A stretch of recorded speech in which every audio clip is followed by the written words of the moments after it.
اللهم بارك على محمد وعلى آل محمد كما باركت على إبراهيم وعلى آل إبراهيم إنك حميد مجيد बता हमको तेरे रंग का पाप है बता हमको तेरे रंग का पाप है तेरे रंग को चला हमको खुदाया ला इलाहा इल्लल्लाह ला इलाहा इल्लल्लाह ला ইলাহা ইল্লাল্লাহ জবান খুলে সবাই মহব্বতের সাথে বলে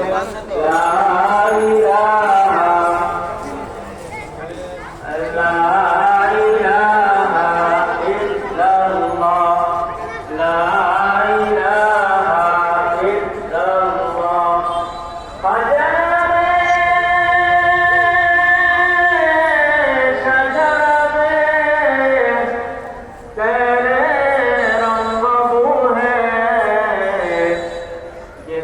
देखता हूँ मैं उधर तू ही तो है ला इलाहा इल्लल्लाह ला इलाहा इल्लल्लाह ला इलाहा इल्लल्लाह ला इलाहा इल्लल्लाह मुहम्मदुर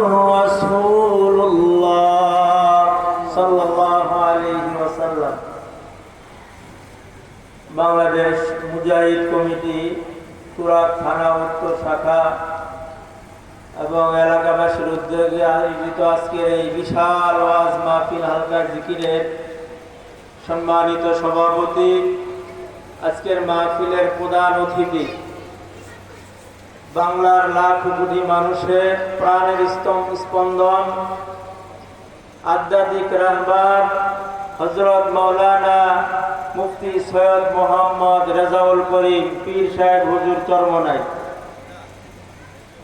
আজকে মাহফিলে বিশেষ আকর্ষণ দক্ষিণ বাংলার কিংবদন্তি নেতা এবং কুরআনের কণ্ঠস্বর হযরত মাওলানা সিরাজুল ইসলাম সাহেব আমাদের সামনে আসবেন, আরো হযরত উলামায়ে ইকরাম বয়ান করবেন।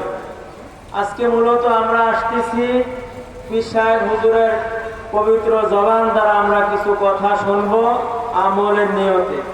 আমরা কিছু সময় আমাকে দেওয়া হয়েছে, কিছু সময় আপনাদের সাথে কথা বলার জন্য। মূলত আমরা কথা এবং আলোচনা আমলের নিয়তে শুনব কার? পীর সাহেব হুজুর চরমনাই। আমাদের কথার মধ্যে যদি কোনো আমলের খোরাক থেকে থাকে তাহলে এটাও করা যাবে, এটা নিষেধ নয়। আমরা যারা এখনো এদিক সেদিক ঘোরাফেরা করতেছি, গেটের আশেপাশে প্যান্ডেলের বাহিরে আমরা যারা আছি, আমরা দ্রুত প্যান্ডেলের মধ্যে চলে আসি। আমাদের কাঙ্ক্ষিত মেহমান আমাদের মাঝে সময় মতো উপস্থিত হবে ইনশাআল্লাহ। আমরা আল্লাহ রাব্বুল আলামিনের কাছে দোয়া করি আল্লাহ তাআলা যাতে পরিবেশ যেভাবে অনুকূলে আছে আবহাওয়া, আল্লাহ তাআলা এইভাবে আবহাওয়া অনুকূলে রাখো। আমাদের মাহফিলকে আমাদের সকলের হেদায়েতের জন্য কবুল করে নেন, সবাই বলে আমিন। সম্মানিত হাজিরিন, আমরা যারা এখানে উপস্থিত হয়েছি, অবশ্যই আমরা এখানে উপস্থিত হয়েছি আমাদের নফস আত্মাকে শুদ্ধ করার জন্য। মানুষের নফস আত্মা যখন অশুদ্ধ হয়ে যায়, মানুষের নফসের মধ্যে দিলের মধ্যে যখন ঘুণে ধরে, তখন মানুষ পাপ কাজ আর পুণ্যের কাজ নির্ণয় করতে পারে না। সম্মানিত হাজিরিন, আজকে আপনাদের সামনে যে আয়াতে কারিমা তেলাওয়াত করেছি, এই আয়াতে কারিমার দ্বারা দু চারটি কথা বলার এবং হাদিস শরীফ যে আপনাদের সামনে তেলাওয়াত করেছি, এই হাদিসের উপরে কয়েকটি কথা বলার মতন আল্লাহ তাআলা তৌফিক দান করেন।